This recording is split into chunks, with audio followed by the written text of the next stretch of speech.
Kita ke berita pertama, pemirsa. Tim penyidik dari Kejari Surabaya dan Kejaksaan Tinggi Jawa Timur berhasil menangkap Gregorius Ronald Tanur di rumahnya di kawasan Surabaya Timur.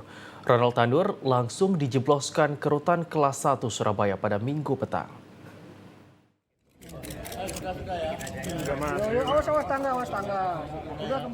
Gregorius Ronald Tanur langsung dijebloskan ke rumah tahanan kelas 1 Medaeng, Surabaya usai ditangkap oleh tim penyidik dari Kejari Surabaya dan Kejati Jawa Timur.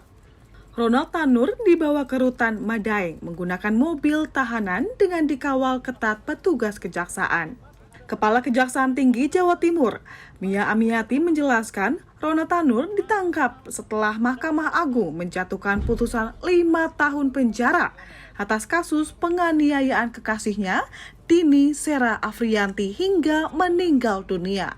Putusan kasasi ini juga membatalkan vonis bebas Ronald Tanur di Pengadilan Negeri Surabaya beberapa waktu lalu. Sudah bisa kita laksanakan eksekusi ketika Mahkamah Agung merilis menyatakan statement bahwa jaksa bisa melaksanakan eksekusi tanpa menunggu petikan putusan dari Mahkamah Agung. Jadi setelah kami laporkan pada Pak Jampidum, beliau menyetujui untuk melaksanakan eksekusi, maka segera kami laksanakan eksekusi. Alhamdulillah eksekusi berjalan dengan lancar.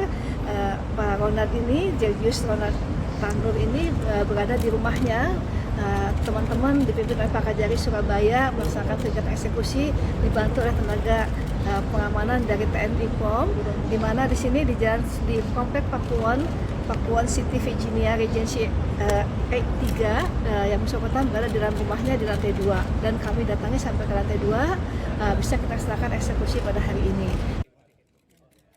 Pihak Kejati Jatim juga merasa kecewa atas vonis 5 tahun penjara dalam sidang kasasi Mahkamah Agung dengan terdakwa Gregorius Ronald Tanur. Meski demikian, Mia Amiati merasa berbesar hati karena Ronald Tanur telah terbukti bersalah dan dijatuhi hukuman. Sebelumnya, Ronald Tanur, yang merupakan putra dari anggota DPR nonaktif Edward Tanur, divonis bebas oleh Majelis Hakim PN Surabaya yang diketuai Arintuah Damani dari dakwaan pembunuhan Dini Sera Afriyanti. Atas vonis tersebut, Kamis 25 Juli, Kejaksaan Negeri Surabaya menyatakan kasasi.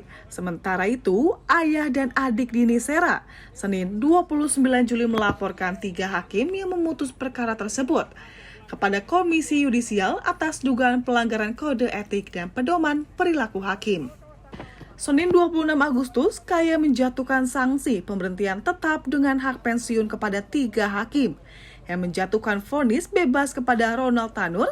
Menurut KAY, ketiga hakim terlapor terbukti melanggar KEPPH.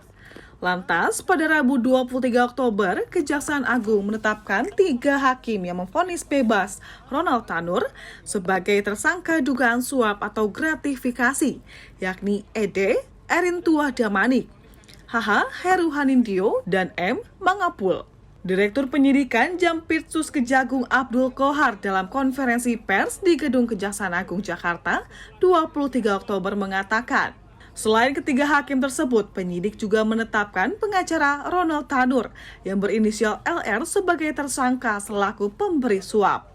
Menyusul pada Jumat 25 Oktober, Kejaksaan Agung lalu menetapkan lagi 1 orang tersangka, yakni mantan Kabidiklat Komdil Mahkamah Agung, Jarod Rikal, sebagai tersangka kasus dugaan suap dalam putusan tingkat kasasi terhadap Ronald Tanur. Dari Surabaya, Jawa Timur, Krisna Fajar, Garuda TV.